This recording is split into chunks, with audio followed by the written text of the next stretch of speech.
爸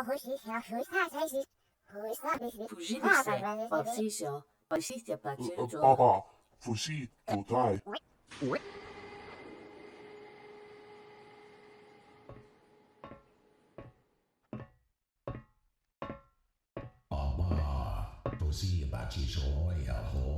You're late, Captain.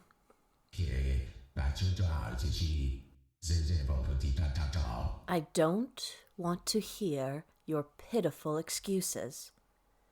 You've already wasted enough of my time. Just show me the human. Have you been feeding it properly as per my instructions?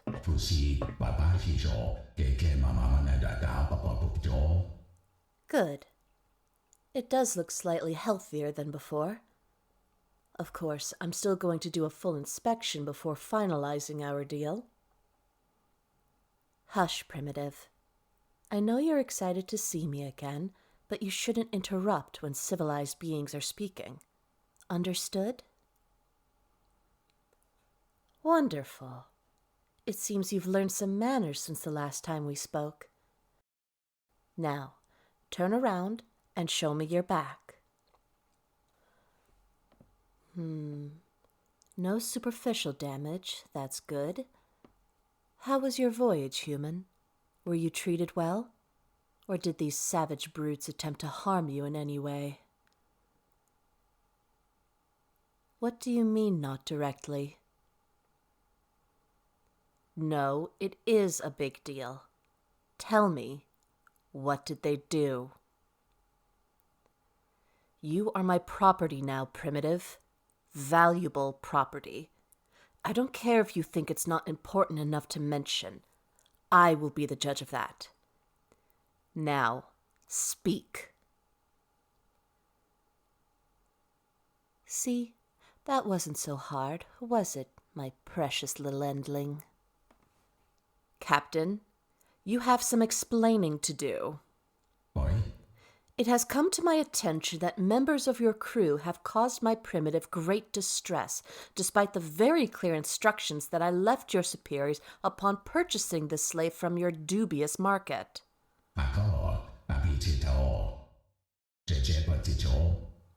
Threatening gestures, withholding food, interrupting sleep. In other words, they were committing harmful acts to my property in direct breach of our contract. There's only one being here that is lying, Captain, and it's not the Primitive. Do you see those dark circles under its ocular organs? Those are proof that it hasn't been sleeping properly.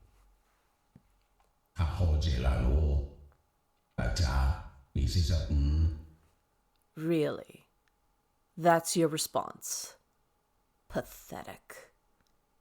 What kind of captain doesn't know what their crew is up to? You're either a liar or an incompetent bungler.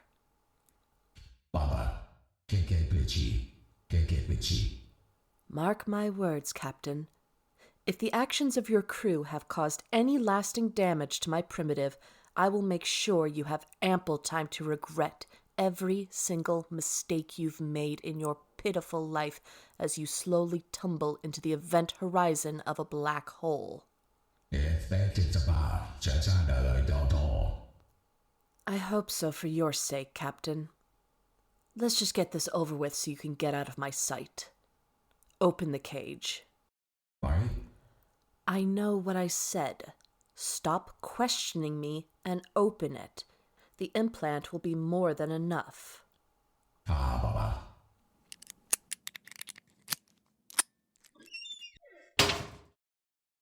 Now, my precious little endling, before you get any stupid ideas, I want you to know that I made sure the implant in the back of your neck got an update before you were delivered to me. If it detects any hostile actions in that unique, primitive little brain of yours, it will shock you into submission. Of course, I expect you'll be a dear and behave, so you won't have to worry about that, right? Good. Now, come. Step out of this cage and follow me. Captain, you have exactly 2 minutes to get your disgusting ship off my lawn before my automated defenses register you as an unwanted visitor. So I'd make haste if I were you.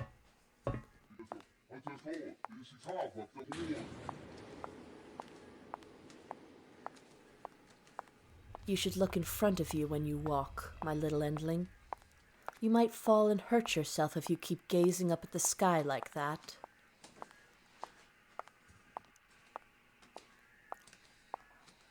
Oh my, what a thoughtful question.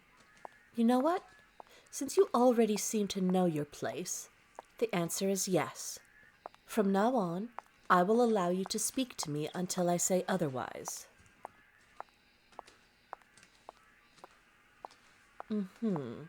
But remember this.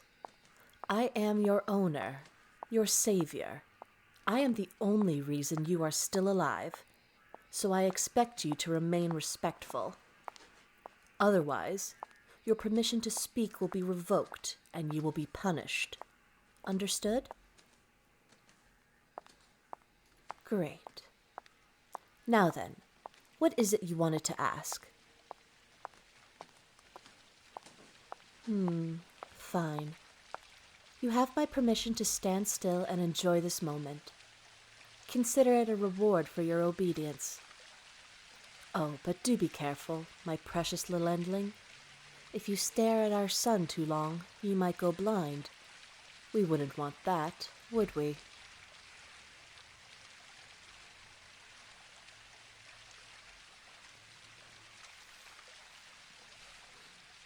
Oh, it's simply exquisite. To witness amazement and wonder in the most pure, primitive form. Such a beautiful sight. So different from the despair and anger in your eyes when you were held in that black market, away from natural light. Tell me, how does it feel, human?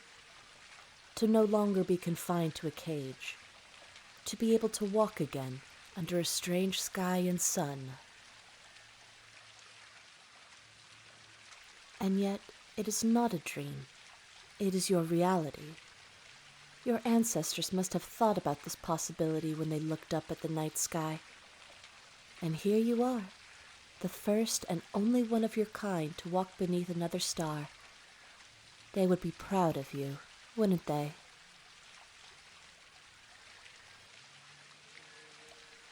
Ah, yes, I did say that. But that was before I realized how special your people were. You may have found what I said then to be offensive, but this galaxy is full of brutish Deathworlders incapable of showing the slightest bit of empathy. Nothing of value is lost when such creatures perish. And I am not the only one who thinks that. Heed my words, my precious little endling. The galaxy beyond the confines of my home is a brutal, dark place. You may think that if you somehow manage to escape, someone out there might be willing to help you, but they won't. They'll hurt you, use you. Do you really want to spend your final moments with such beings? Face it, human. Nobody in this galaxy cares about you. They didn't help your kind when you needed them most, and they won't help you now either. It would be like running into the maw of a beast because you're afraid of the fire that protects you from it. That's right. I am like a flame in the dark of night, and just like a flame, you must fear and trust me in equal measure, my little endling. It is the key to a long life. You understand when I put it in simple terms like that, right? Good. Now then, enough standing around. It's time for us to head inside. Come, quickly now.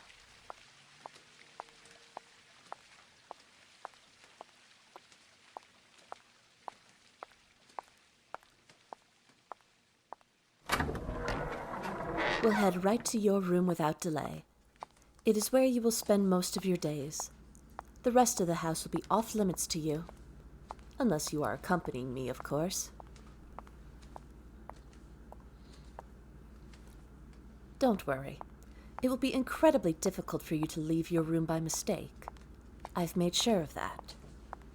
But in the event that you somehow do get out of the wonderful living space I have created for you and wander through the rest of my home, you will be punished for trespassing. Exactly in the way you expect, Primitive. You will feel the pain of electrical shocks, the same pain inflicted upon you by those slavers.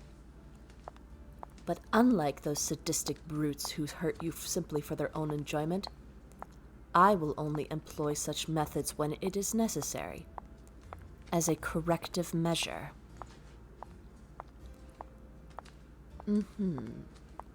Be a good little Primitive, and you'll never have to feel such pain again. Doesn't that sound nice? Then make sure to behave so I don't have to hurt you, okay? I'd hate for you to waste your precious tears on a pain response when they could instead be an expression of those beautiful emotions of yours. Ah, I see one of my paintings has caught your attention. That one in particular is my magnum opus. At least, that's how I feel about it. Unfortunately, I haven't had the chance to show it to many people. Would you like to take a closer look at it? Honestly, I'm not surprised that you're so intrigued by it. It's the depiction of violence and destruction that draws you in, isn't it?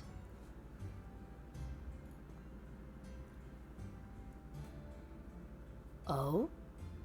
I wasn't expecting that answer. Tell me, what makes you associate this painting with sadness and loss?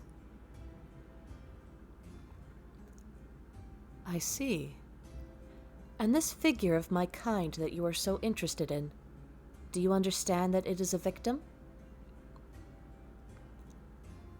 Yes, that's right. The small figure is but a child, forced to look at a city in flames. This painting, it's called The Arrogation of Voya. Do you understand what that means? It is to take something without right. The large armored figures are conquerors, and Voya is the name of the world they are taking. Yes, they look like monsters because they are monsters. The conquerors are Deathworlders, like you. But unlike you, they have no empathy. They do not shed tears for their own kin when they perish. They have no culture of their own. They should never have been able to leave their planet. And yet, they did. And thus began a nightmare that has yet to end. Perhaps someday I will tell you more about this painting. But not today. Come, your room awaits.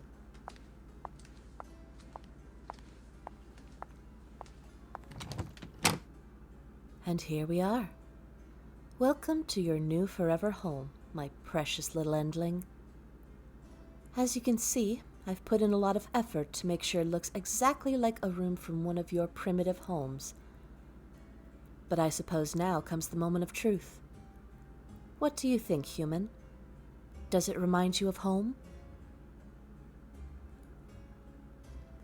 Splendid.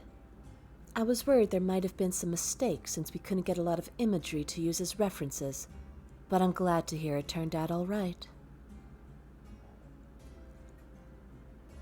You'll have plenty of time to look around later. Right now, I want you to sit down, because there's something very important we must discuss. You've been asking quite a lot of questions today, which I admittedly find somewhat endearing. But now it is my turn as your owner to ask you a question. Possibly the most important one yet. I need you to tell me your name, my precious little endling. You know what a name is, right? The words or sounds made to identify a specific individual? Wonderful. Then please, share with me what name your people knew you by. Aw, and you were doing so well today. Why are you refusing to give me your name, little endling? Is it a cultural thing, perhaps? Do you only tell it to those most important to you? Or are you simply being defiant to feel like you have some sense of control? It's the latter, isn't it? I am feeling generous today, so I will forgive your transgression and explain to you exactly why I want to know your name. Perhaps then you will come to understand how foolish your rebellious behavior really is. And if you still refuse after that, well, you know what will happen. Hush, Primitive. Your permission to speak has been revoked. You will listen now. Do so carefully, because I will not repeat myself. Now then, the reason I need you to tell me your name is because it is of utmost importance if we want anyone to take my creation seriously. You see, a name is one of the many things that separates primitive creatures from civilized beings. Without a name, your existence becomes meaningless. You might as well be nothing more than a figment of imagination. In this galaxy, nobody empathizes with nameless beings, and we don't want that. We want the galaxy to care when they see my art representing your pain and sorrow. We want them to think, to reflect upon life.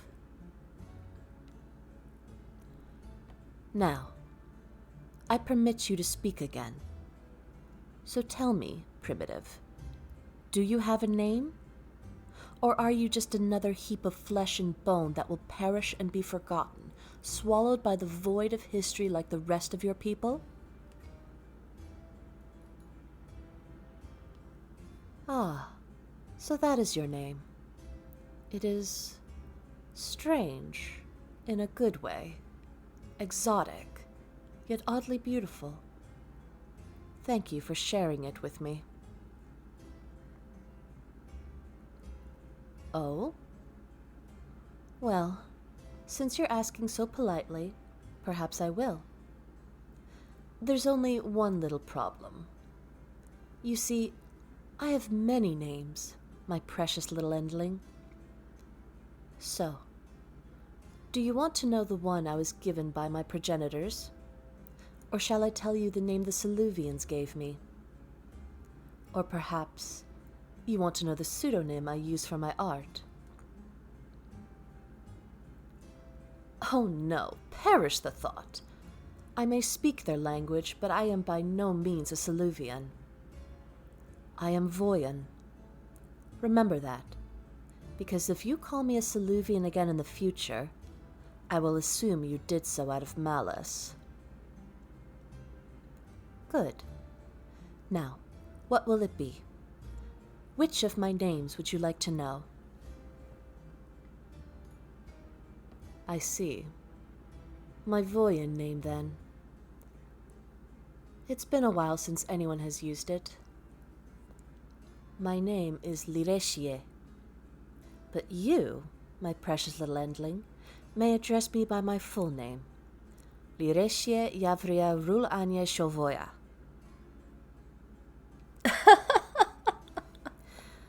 I guess it was to be expected.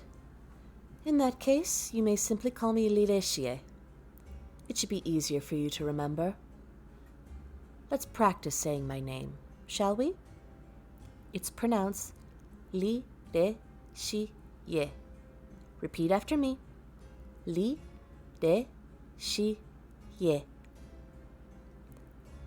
Good enough for now, I suppose. I'm sure your pronunciation will improve with time. Oh?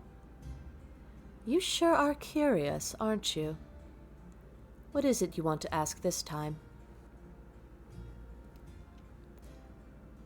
Ah, Yes, yes. That is an acceptable request. It would be quite terrible if you suffered any permanent damage from lack of rest, of all things. That being said, there's one more matter we must discuss before I shall let you recuperate from your restless journey. Don't worry. I'll make it brief. It concerns those rags you're wearing. When I bought you, it was quite clear to me that those clothes no longer had any functional use, given how little fabric remains. So, I had some acquaintances create a new outfit for you. The texture might feel different because they did not use the same materials that were available on your planet, but I made sure that the clothes are visually similar to what you are used to wearing. Well, what are you waiting for? Go on. Change. Is that so? And why exactly would it cause you discomfort, my precious little endling? Do you really find your own form so hideous that you feel like you should hide it from me? Or is it a matter of not wanting to feel vulnerable without your armor, so to speak? Interesting. I suppose I can understand such reasoning. Fine. Just this once, I shall give you the privacy you want. But sooner or later, you'll have to overcome this feeling of discomfort and get used to my presence. We can discuss this matter another time. For now, I will leave you alone so you can change into your new clothes and get some sleep. Rest well, my precious little endling. Soon you will help me create the greatest pieces of art this galaxy will ever know.